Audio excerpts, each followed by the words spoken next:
If you're an agency owner who avoids QuickBooks like a group text from a needy client, you know what I'm talking about. AskQuick.ai is going to be your new best friend. Now, this is the AI CFO that makes sense of your numbers without spreadsheets, dashboards, or the financial therapy that I remember going through. All you have to do is just sync, ask, and get answers like, where's my profit going? Who are my most profitable clients? If I raise my prices, what's going to happen? And it gives you advice. Try it for free. Go to askquick.ai. That's askquick.ai. Hey, Justin, welcome to the show. Hello. Thank you for having me. Excited to be here. Yeah, tell us who you are, what you do.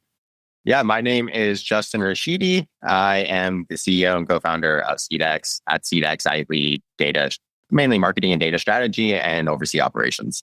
And what got you into the agency space? Accidental or was this planned? Yeah, 100% accidental. I always try to tell people that I didn't actually mean to start this company. I had a tutoring company before.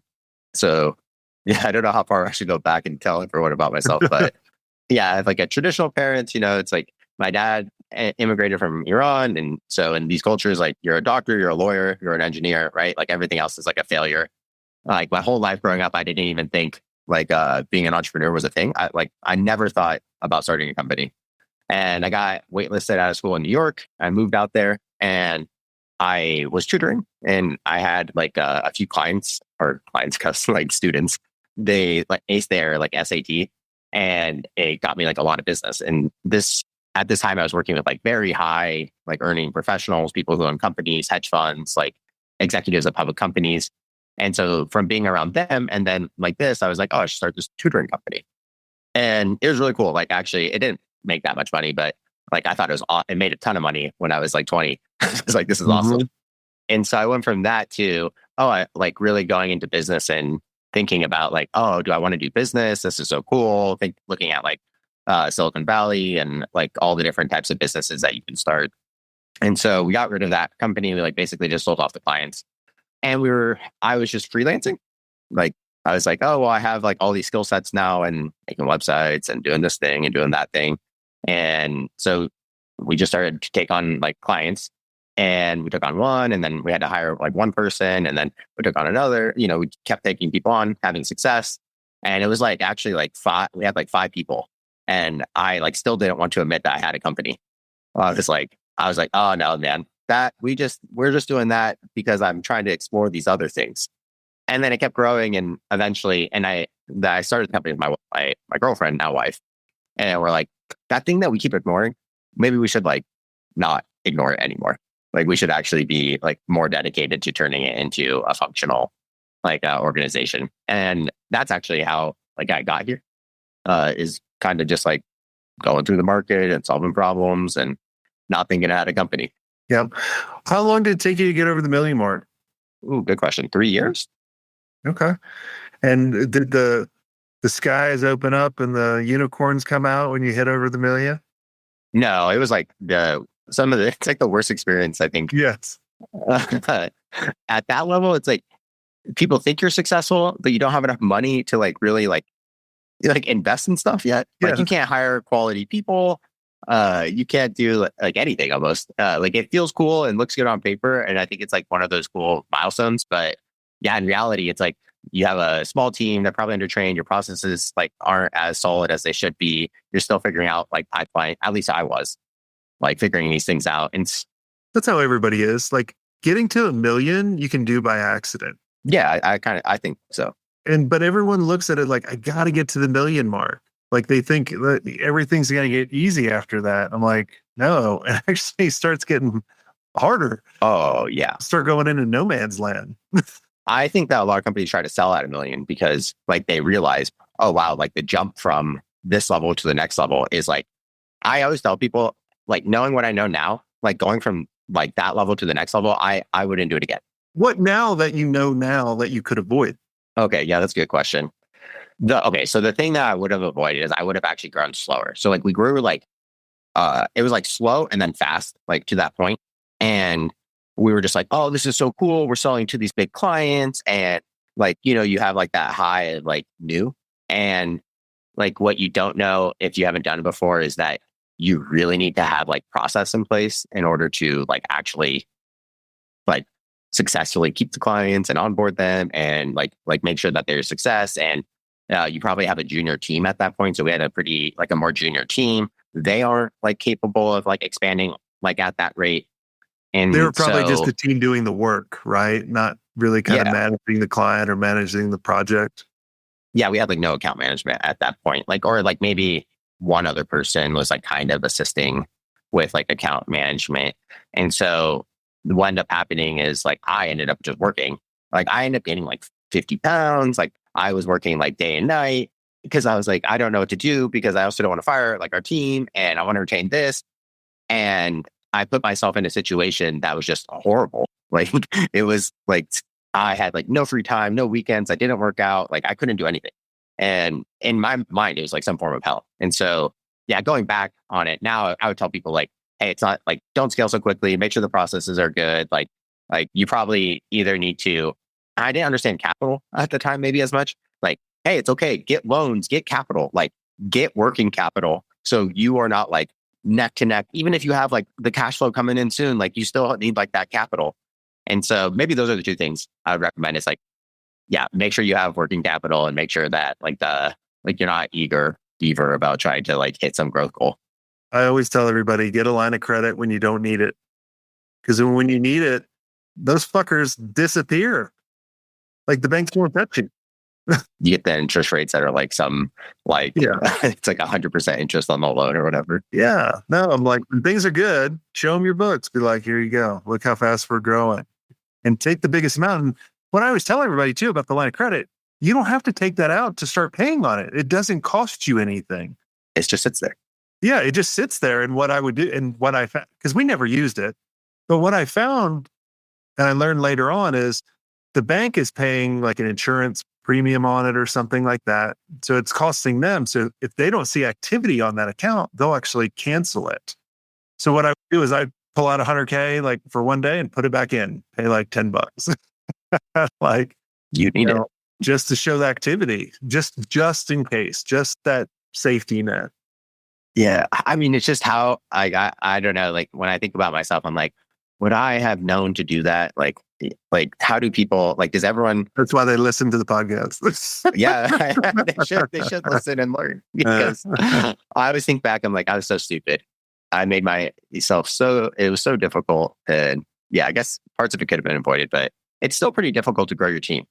I think I had this realization, like, I think around that, like year 3, like when we were hitting these milestones, I was like, oh my God, I just feel like I got myself here. And now I feel like I have to get the rest of my team here now.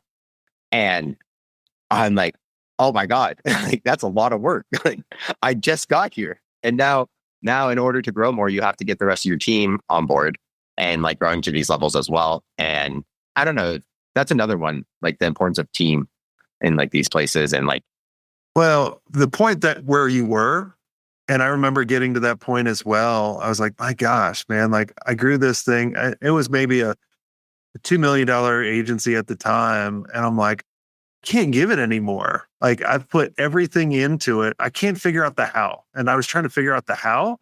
And that was a mistake.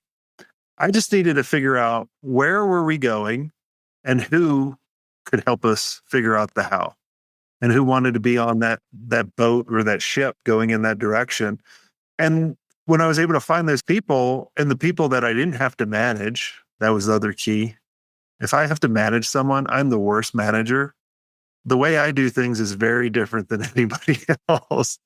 And like, I'm going to think differently. And I presume everyone else is going to think like me. And that's not fair to everyone else. They may do things better or a different way. And, I'm kind of hindering them. Did you go through any of that? Yeah, 100%. I mean, I've learned so much about hiring because like with an agency, you're forced to hire like much faster than in other types of like e-com or SaaS like types of companies, right? And so I have learned about what makes a good employee, what makes a bad employee, like if you can hire entrepreneurs or if you can't hire entrepreneurs. And what's your thought on that? Do you hire entrepreneurs or not?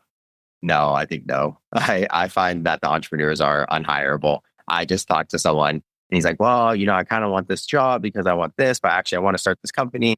And I was like, dude, every time I've tried to hire someone who wants to start a company, like they leave 6 months later, 6 to 12 months later, they're like, no, I really just got to do this. I was like, we had this conversation, man. Like you said, you're like that. You're not going They're to just playing you. Yeah. yeah. It's like, it's very, very difficult to hire entrepreneurs. Like I like entrepreneurs. I like interacting with them.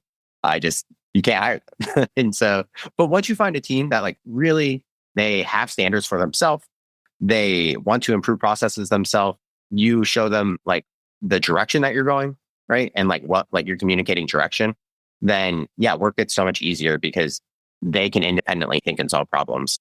And yeah, like you don't have to go solve every problem.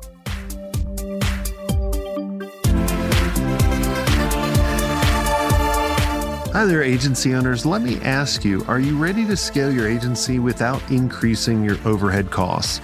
If yes, then you need to know about E2M Solutions. Now, E2M is the #1 most reliable white label partner for agencies. They specialize in web design, WordPress development, e-commerce, SEO, and content writing. They basically do all the heavy lifting, which frees you up to focus on growing your agency.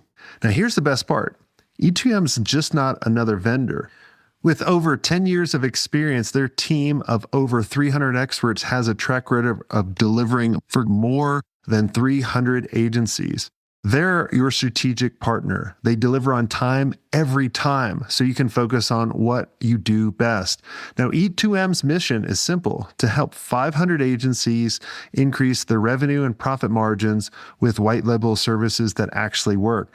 And to help you get started, they're offering a special deal, 10% off for the first 3 months, but act fast because it's only a limited time offer. So head over to e2msolutions.com/smartagency to check out their transparent and their flexible pricing. Trust me, if you're ready to grow without burning out, E2M's the partner you've been looking for.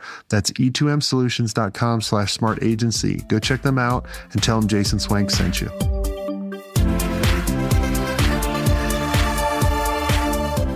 What was the level? Because we were talking a little bit kind of on the pre-show. You're at a level now that it's more comfortable.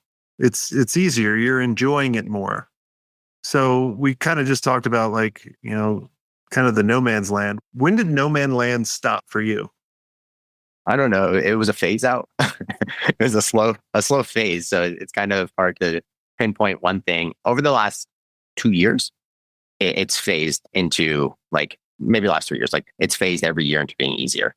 And so it wasn't really like one point in time from my perspective. It was this got easier, then this got easier, then this thing got easier. And it was the compounding of better operations, employees improving, and then hiring better, I think, plus having more capital and understanding like how a business functions, all kind of progressed me into, I think, the state now where it's not necessarily easy, but it's much easier and enjoyable than, like what we're talking about before. What KPIs do you look at to make sure your company's doing well? From us, well, so every agency I think is different. For us, we focus a lot on contract retention and contract expansion. So I try to think about our company a lot like a SaaS company. And so like you see these SaaS companies and they're looking at like net revenue expansion for like their current customer base. For me and like our organization, I focus a lot on that. So our ideal thing is like we want 0 customer churn and we want increasing contract expansion. And if those two things are happening, then we actually have a very stable company. We don't have to continue. We aren't trying to bring on short-term clients. We're only focused on long-term clients where we see success with them over like forever, right? Like I would ideally want to work with this company forever. And so those are the core ones that we focus on. And then we focus on like profit margins and these different things. But generally you can like tease those ones together, right? Like if the success is happening, like you can always kind of tweak the rest to get it to work from my perspective. What profit margin percentage do you guys aim for? Ideally, we aim for 20%, but it fluctuates. Like it fluctuates between like 10 to 25% every month. Depends on different things. If like we're investing heavier into marketing or something, but 20% I think is like. Do you find the bigger you go, the harder it is to maintain the margin when you were smaller? Like some people, I always tell them, as our agency grew, our margins grew as well. The margin percentage grew. And people think the opposite. they go, oh, you're bigger, so you got more bills, because they're still thinking small and they're still charging the same amount in the very beginning, but they're having all these people to work for them. So like, have you seen that your margins have kind of maintained, grew, or shrunk the bigger you get? No, they've expanded. But I think from my perspective, they've also expanded. One, because like we understand like the hours that go into scope, so we're better at scoping. But two, every year we're also trying to grow up market more. So like instead of working with this size company, we're working at the next size company. And at that point, like it gets easier to like actually charge like really great pricing. And so we personally have experienced margin expansion as we have grown. But I think it's from those two things. Like one, we know how to scope correctly. And then two, like we are working with a customer that will actually pay correctly. But they only pay correctly because we have all the experience of like growing through the small client base. Yeah. I mean, you got to go through a ton of thorns in order to make it to the other side, and try a bunch of different things, and really kind of earn your stripes on scoping work. Oh yeah. For years and years, you're going to scope it the wrong way, but you got to make sure you're like constantly looking at like, which are the most profitable clients I have? Which are the ones I'm losing money on? Where are my profit leaks? You know, like, am I not charging enough, or how do I avoid scope creep altogether? But you got to be looking at the numbers. When did you really start looking at the numbers? Like, are you like me? Like, I used to look at QuickBooks or any of the reports my team would send to me. I'd be like, I don't understand any of this. No, I don't think so. I look at it at least once a month. Okay. So once a month, I have like a bookkeeper, and she's really good. Like we have like a really like tight like bookkeeping system where like everything is it's categorized, and we're like working to always categorize it correctly. At that point, like I understood like what our gross margin is, like how how I should think about gross margin.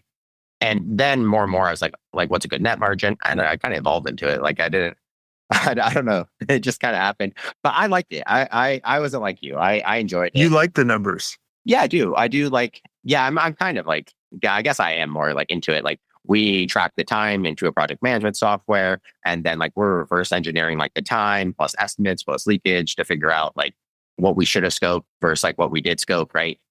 And doing like a post analysis on that. And that's more recent, like in the last 18 months that we're like doing like that even better, I think. That makes a huge difference. I mean, oh yeah. I tell everybody, excuse me about the sneeze, you got to lead your company based on numbers and make decisions based on the numbers. I would just, my brain, whenever I had to go into QuickBooks, I would always be like, I can't do it.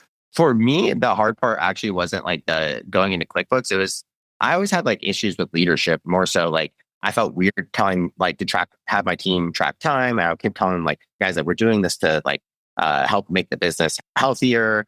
And that was easy. That was easy for me. I'd just be like, I'm not going to pay you if you don't track your time. Yeah. And I would tell them, I go, look, I'm not trying to do this to make sure that you're working. I'm trying to make sure that we're not losing money, because when I actually started tracking time and really looking at the numbers, we were losing money on like 60% of our engagements. We were still profitable. So I was like, man, if we could take that and kind of like what you're saying, kind of like do a deep dive and a debrief after all this, when we fixed it, we were at 40% margins.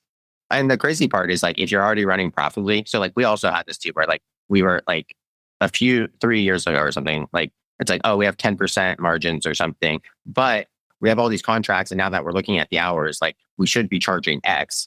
And like, actually you can go back to the clients and charge that. And then all that just drops to the bottom line, because like you're already running like operationally correct, and the time is already committed and all these things. And so you can just go back and negotiate with the clients, and it'll drop to the bottom line. And like, it's like a magic $30,000 shows up. You're like, wow, this is amazing. Yeah. We had a mastermind member. He was charging about double increased versus his old clients, his legacy clients. And I said, man, the opportunity cost is huge. You got to go back to them and say, look, I can't do this anymore. And we fully expected like half of them would say like, go away. Other half would say yes. So basically you're making the same amount, but you're working less. All of them said yes, which was like an extra like 900,000 a year just by raising the prices to the legacy clients. it was a huge win for him. And he was like, oh my God. And then he sold maybe like a year later because they were so profitable. Yeah. It's crazy once you start tracking that and you realize how profitable or unprofitable you are. And then like really fighting to actually charge correctly. I think when you're young, when you're just starting out, like you're more price, like, oh, I don't know, like I can't get this price. And growing out of that to be like, no, I just need to charge this price. And like, if I don't care about anyone who's trying to undercut me, because the person who's undercutting us, they will eventually go out of business. And that client will return back into market and then they'll know they have to pay at the right price. Yeah, you don't want to win the race to the bottom. I'd have an asshole prospect coming to me and I'd give them kind of the FU number and then they'd say yes. I'm like, oh crap, like someone will pay that. And then we were able to deliver it and then we're like, all right, let's do that for everybody else. Yeah, raise prices. Awesome. Well, thanks so much for coming on the show. And obviously, if you're not like Justin, if you're like me and you struggle with really kind of trying to figure out the numbers and just interpret what's going on in the agency and QuickBooks, I want you to check out a really cool tool called askquick.ai. It's askquick.ai. It's an AI CFO that looks and connects really easily to your QuickBooks account and tells you everything you need to do, from cash forecasting, which are your most profitable clients, do you need to raise pricing, all of that. Go there now. And until next time, have a swank day.